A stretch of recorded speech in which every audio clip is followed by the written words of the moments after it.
Leo tunapomkumbuka hayati Dr. Magufuli, hatukumbuki tu kama baba wa familia yetu, bali kama mmoja wa viongozi waliobeba kwa uzito mkubwa jukumu la kuimarisha misingi ya maendeleo ya taifa letu.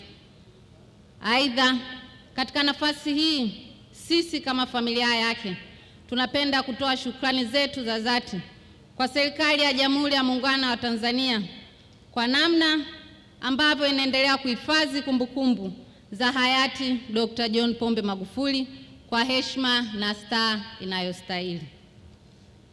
Kwa namna ya pekee, tunampongeza na kumshukuru Mheshimiwa Rais Daktari Samia Suluhu Hassan kwa ushirikiano aliotupa sisi familia ya hayati tangu tulipoondokewa na baba yetu mpendwa, pamoja na kuendeleza mwendelezo wa ujenzi wa taifa letu.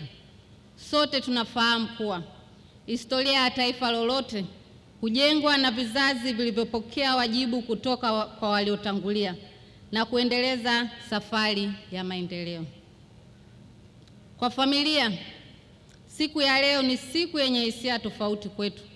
Tunamkumbuka baba, babu, kaka, mjomba ambaye upendo wake kwetu haukuwa na maneno mengi bali vitendo zaidi.